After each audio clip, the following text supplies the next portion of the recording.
Hello, and welcome to Anime Audio Commentary. Today I'll be commenting on episode 9 of One Punch Man.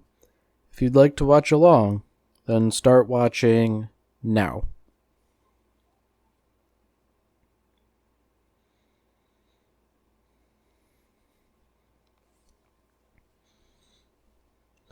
So, back in City J, in the evacuation shelter with the civilians, Genos has showed up and he's determined to beat down the Deep Sea King and protect the civilians. So far, he's not doing too bad a job.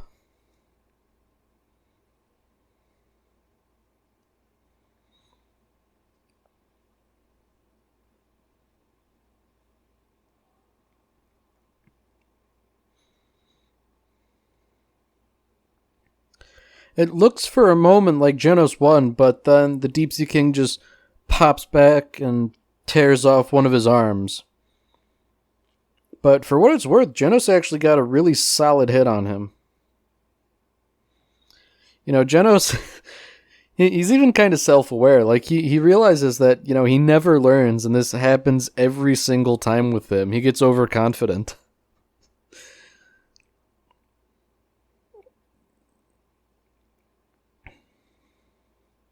So, as Saitama talks to the guy from the HQ, the guy's sort of thinking that he would turn away any other C-class hero, but because it's Saitama, you know, because he came onto the scene so quickly and started climbing the ranks, and because he had something to do with the meteor, this guy is thinking that maybe Saitama can actually be an asset here, and he's giving him the location to go to. And while all that's going on, Moomin Rider is pedaling as hard as possible to make it to the dome in time.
So the fight has gotten much more dire. Genos acknowledges that he doesn't know if he can win, so he'll try and hold off the Deep Sea King while everyone else escapes. And we have a nice little bump in animation here as Genos gets serious in fighting.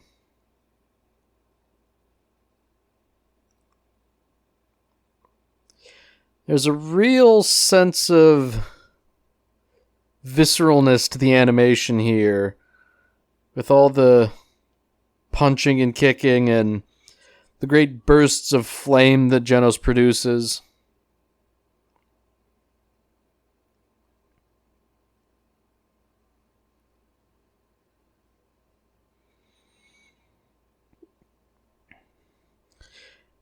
And even as Genos pummels the Deep Sea King, you know, it looks like there's real weight behind it, but the Deep Sea King is just so tough that he can sort of shrug off most of it.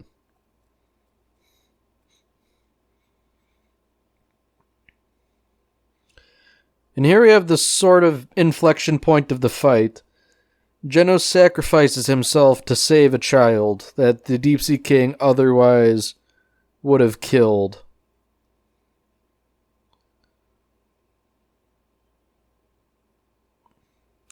He spits a great gob of acid, and in doing so basically melts Genos to little more than like a spine, legs, and a head.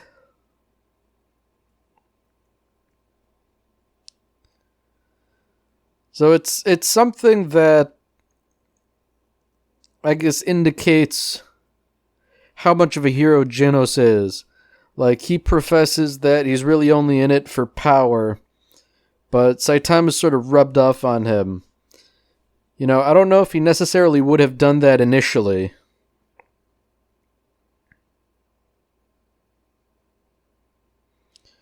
And before the Deep Sea King can finish off Genos, Moomin Rider enters the scene.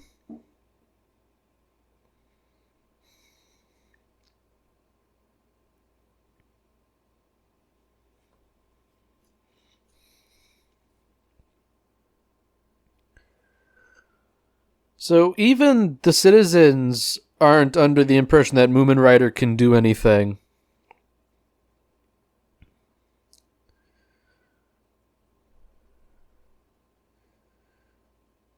And this is a scene that really guts me because the Deep Sea King is just super nonchalant with how it tosses Moomin Rider around.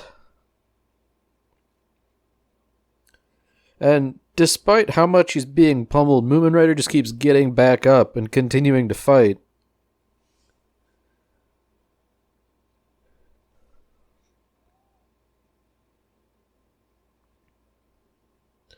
He's getting smacked around and hurled like 15 feet across the pavement, but he still keeps getting back up.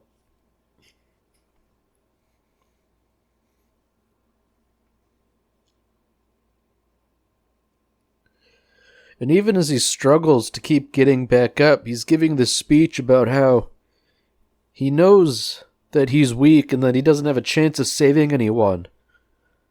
But none of that matters, because regardless, he is a hero, and this is what heroes do.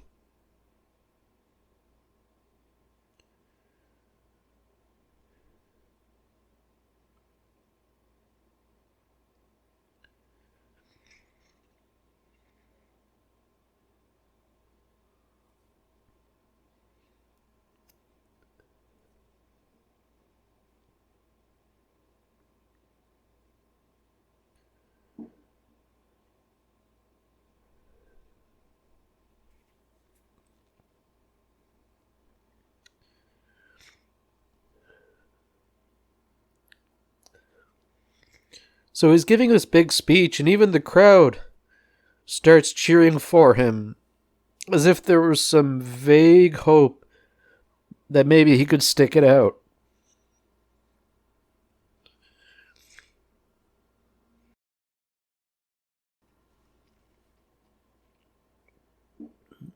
And for a second, it almost looks like maybe he could, just through raw determination, if nothing else. But just like that, the Deep Sea King punts him across the parking lot. And everything cuts out. The music, the sound, everything. But his sacrifice wasn't in vain, because he bought just enough time for Saitama to show up.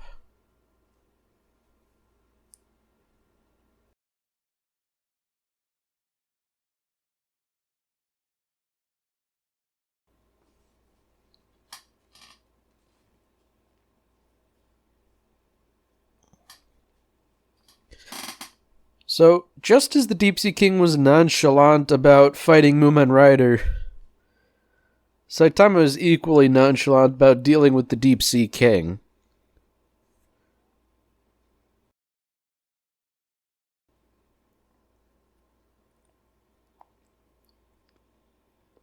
So there's a nice, I guess, inversion going on here. Because before, Moomin Rider was talkative, and the Deep Sea King just pummeled him.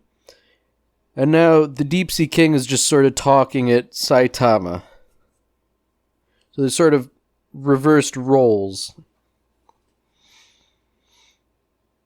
The crowd witnessed how the Deep Sea King just punched Saitama in the back of the head to no effect. But they sort of know him by his bad reputation, so they're not willing to believe what their eyes are seeing.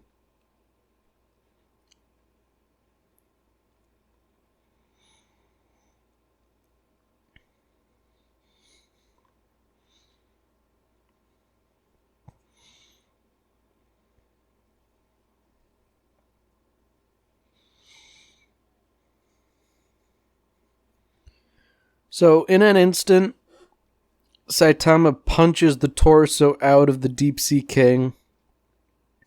But not only does he do that, his punch stops it from raining by blowing the clouds away. And it's so quick that we don't even get to see the punch. It's like a single frame of animation.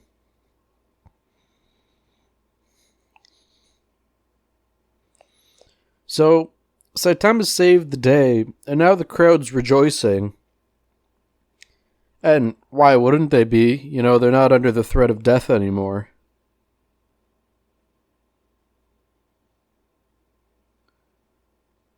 So Sonic shows up again, only to find that literally everyone has already left.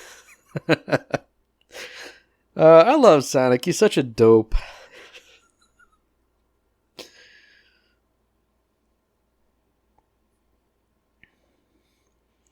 So we sort of cut to like the next day or something like that, not the immediate aftermath of the fight with the Deep Sea King.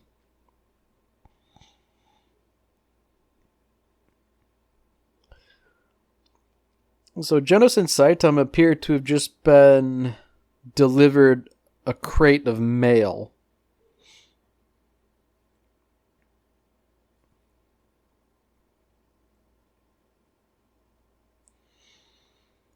So Genos makes it sound like it's fan mail, and even Saitama's gotten some now.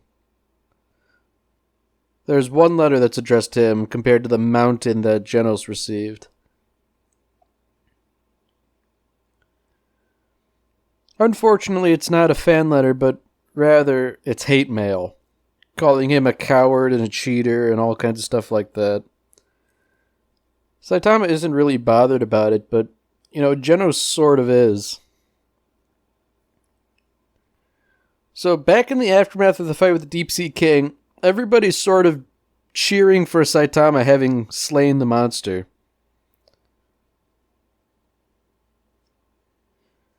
But then this fish-lipped jerk speaks up and offers his ill-conceived analysis.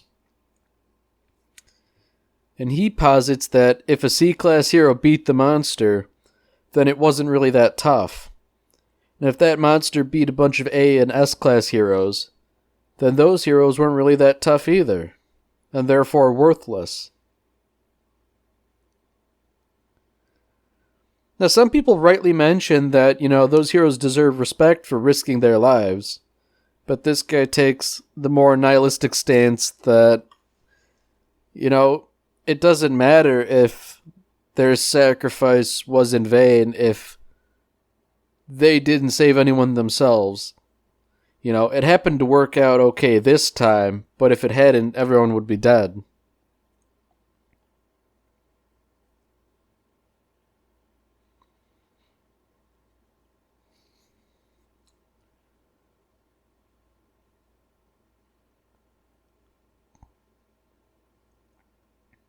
So basically, this guy is saying that, you know, all the heroes who failed to make an impact, they're basically on the level of, like, ordinary civilians, because even a regular person could buy time.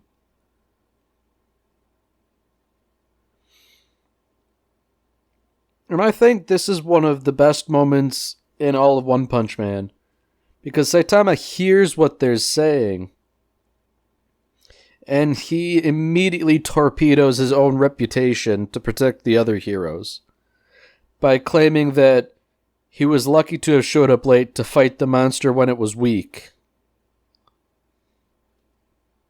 And of course, that's a lie. The Deep Sea King was just as strong after fighting Genos as it was before. But with his already bad reputation and just spreading lies to protect other heroes' reputations, he makes them look good in comparison. And he deliberately makes himself appear to be, greedy and a cheater and a thief, thus protecting the reputations of all the other heroes that fought and had the tar beaten out of them.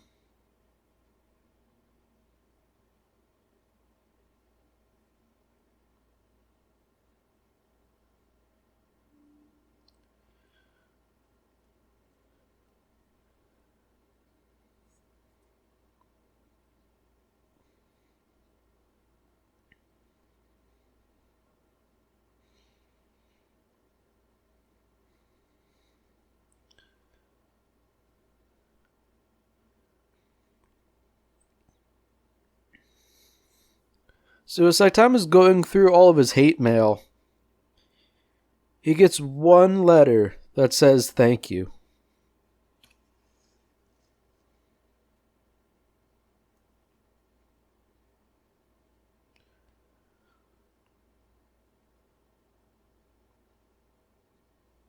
And after all of that, Saitama also gets promoted to C-Class Rank 1.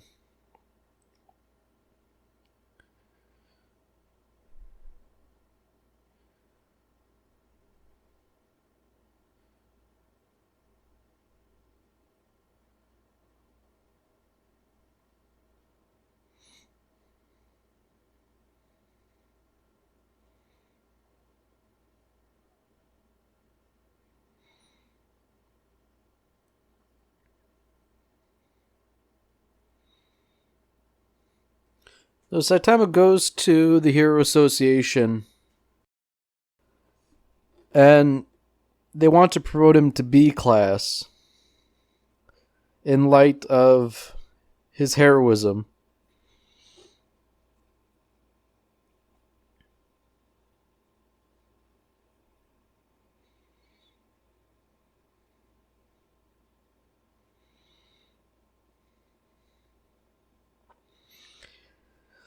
Saitama seems kind of ambivalent about moving up to B-Class, but his only real motivation is that he doesn't have to handle the weekly quota anymore.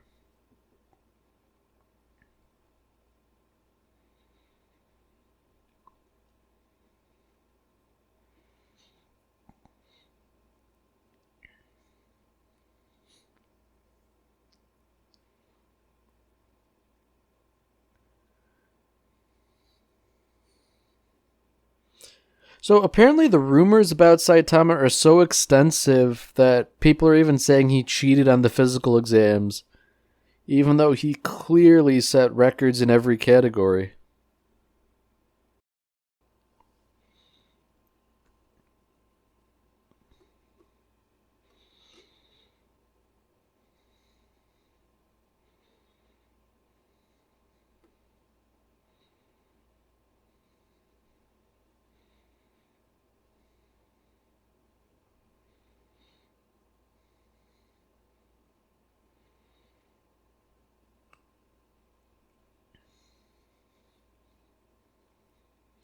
So, funnily enough, for the promotion of Saitama to Class B, they bring it up to a My Mask as well.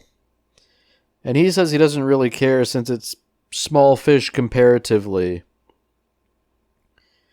And he also seems kind of steamed about how the Deep Sea King managed to beat up a couple A and S class heroes.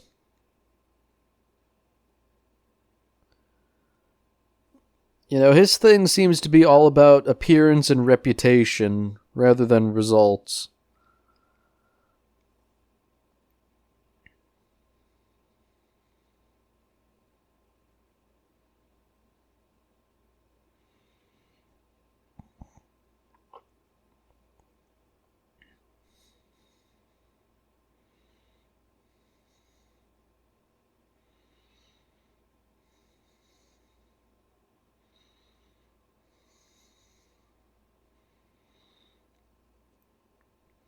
So all of the injured heroes are sort of bummed out about everything. Pooty Pooty Prisoner is referred to in the newspaper as an S-class failure. That really gets to him. And, that's a really crappy thing, but I don't know. It looked to be more like a tabloid to me, and, some people read those, but generally aren't regarded that well.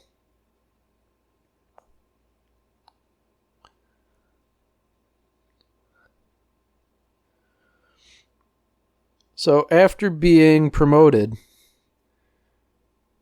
by sheer coincidence, Saitama runs into Mumen Rider at a ramen cart. And Mumen Rider offers to, buy him a drink as celebration.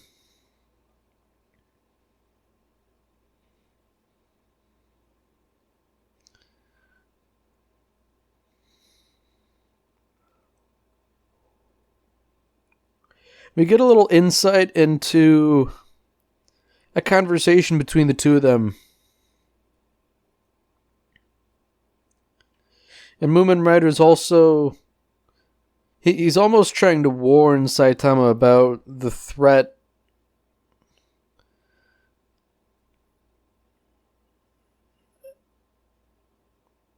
And it's just like Mumen Rider's expecting Saitama to look down on him.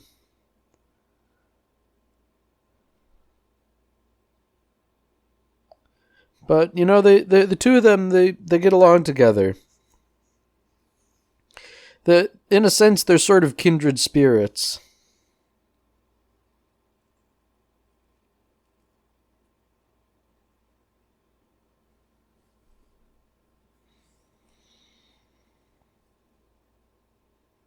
And Mumen Rider also reveals his letter was the one that was thanking Saitama, which I think is a nice touch.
So now is the sort of post-credit scene / preview. We have a fortune teller, and she appears to be witnessing a grim portent for the future. If her visions are to be believed, then things are very bad, and she claims the Earth is doomed.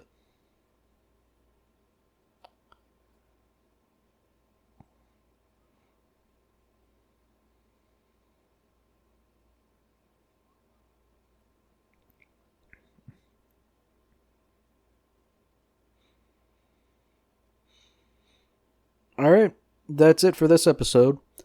If you've enjoyed it, then by all means, tune in for the next episode.